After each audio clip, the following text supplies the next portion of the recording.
ലൂക്കോസ് എഴുതിയ സുവിശേഷം 24 അധ്യായം 13 മുതൽ 35 വരെയുള്ള തിരുവചനങ്ങൾ. അന്നു തന്നെ അവരിൽ 2 പേർ യെരുശലേമിൽ നിന്ന് 7 നാഴിക ദൂരമുള്ള എമ്മവൂസ് എന്ന ഗ്രാമത്തിലേക്ക് പോകുകയിൽ ഈ സംഭവിച്ചതിനെ കുറിച്ചൊക്കെയും തമ്മിൽ സംസാരിച്ചു കൊണ്ടിരുന്നു. സംസാരിച്ചും തർക്കിച്ചും കൊണ്ടിരിക്കുമ്പോൾ യേശു താനും അടുത്തു ചെന്ന് അവരോട് ചേർന്ന് നടന്നു. അവനെ അറിയാതെ വണ്ണം അവരുടെ കണ്ണ് നിരോധിച്ചിരുന്നു. അവൻ അവരോട്, നിങ്ങൾ വഴി നടന്ന് തമ്മിൽ വാദിക്കുന്ന ഈ കാര്യം എന്ത് എന്ന് ചോദിച്ചു. അവർ വാടിയ മുഖത്തോടെ നിന്നു. ക്ലെയോപ്പാവ് എന്ന പേരുള്ളവൻ യെരുശലേമിലെ പരദേശികളിൽ, നീ മാത്രം ഈ നാളുകളിൽ അവിടെ സംഭവിച്ച കാര്യം അറിയാതിരിക്കുമോ എന്ന് ഉത്തരം പറഞ്ഞു. ഏതെന്ന് അവൻ അവരോട് ചോദിച്ചതിനെ അവർ അവനോട് പറഞ്ഞത്, ദൈവത്തിനും സകല ജനത്തിനും മുൻപാകെ പ്രവൃത്തിയാലും വാക്കിലും ശക്തിയുള്ള പ്രവാചകനായിരുന്ന നസ്രായനായ യേശുവിനെ കുറിച്ചുള്ളത് തന്നെ. നമ്മുടെ മഹാപുരോഹിതന്മാരും പ്രമാണികളും അവനെ മരണവിധിക്ക് ഏൽപ്പിച്ചു ക്രൂശിച്ചു. ഞങ്ങളോ അവൻ ഇസ്രായേലിനെ വീണ്ടെടുപ്പാനുള്ളവനെന്ന് ആശിച്ചിരുന്നു. അത്രയുമല്ല, ഇത് സംഭവിച്ചിട്ട് ഇന്ന് 3-ാം നാളാകുന്നു.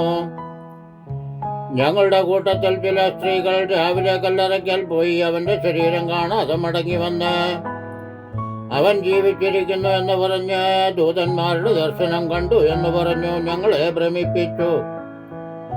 ഞങ്ങളുടെ കൂട്ടത്തിൽ ചിലർ കല്ലറയ്ക്കൽ ചെന്നു സ്ത്രീകൾ പറഞ്ഞതുപോലെ തന്നെ കണ്ടു, അവനെ കണ്ടില്ല താനും. അവൻ അവരോട്, അയ്യോ ബുദ്ധിഹീനരെ, പ്രവാചകന്മാർ പറഞ്ഞിരിക്കുന്നതെല്ലാം വിശ്വസിക്കാത്ത മന്ന ബുദ്ധികളെ, ക്രിസ്തു ഇങ്ങനെ കഷ്ടം അനുഭവിച്ചിട്ട് തന്റെ മഹത്വത്തിൽ കടക്കേണ്ടതല്ലയോ എന്ന് പറഞ്ഞു. മോശ തുടങ്ങി സകല പ്രവാചകന്മാരിൽ നിന്നും എല്ലാ തിരുത്തുവഴുത്തുകളിലും തന്നെ കുറിച്ചുള്ളത് അവർക്ക് വ്യാഖ്യാനിച്ചു കൊടുത്തു. അവർ പോകുന്ന ഗ്രാമത്തോടെ അടുത്തപ്പോൾ അവൻ മുൻപോട്ട് പോകുന്ന ഭാവം കാണിച്ചു. അവരോ ഞങ്ങളോടുകൂടെ പാർക്കുക, നേരം വൈകി അസ്തമിപ്പാറായല്ലോ എന്ന് പറഞ്ഞ് അവനെ നിർബന്ധിച്ചു. അവൻ അവരോടുകൂടെ പാർപ്പാൻ ചെന്നു. അവരുമായി ഭക്ഷണത്തിന് ഇരിക്കുമ്പോൾ അവൻ അപ്പമെടുത്ത് അനുഗ്രഹിച്ചു നുറുക്കി അവർക്ക് കൊടുത്തു. ഉടനെ അവരുടെ കണ്ണു തുറന്ന് അവർ അവനെ അറിഞ്ഞു. അവൻ അവർക്ക് പ്രത്യക്ഷനായി. അവൻ വഴിയിൽ നമ്മോട് സംസാരിച്ചു തിരുവഴുത്തുകളെ തെളിയിക്കുമ്പോൾ നമ്മളുടെ ഹൃദയം നമ്മുടെ ഉള്ളിൽ കത്തിക്കൊണ്ടിരുന്നില്ലയോ എന്ന് അവർ തമ്മിൽ പറഞ്ഞു. ആ നാഴികയിൽ തന്നെ അവർ എഴുന്നേറ്റ് യെരുശലേമിലേക്ക് മടങ്ങിപ്പോന്നു. കർത്താവ് വാസ്തവമായി ഉയർത്തെഴുന്നേറ്റു, ശിമോന് പ്രത്യക്ഷനായി എന്ന് കൂടിയിരുന്ന് പറയുന്ന 11 വരെയും കൂടെയുള്ളവരെയും കണ്ടു.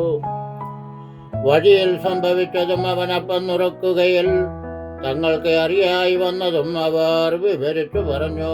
ബാറയ്ക്കുമോർ.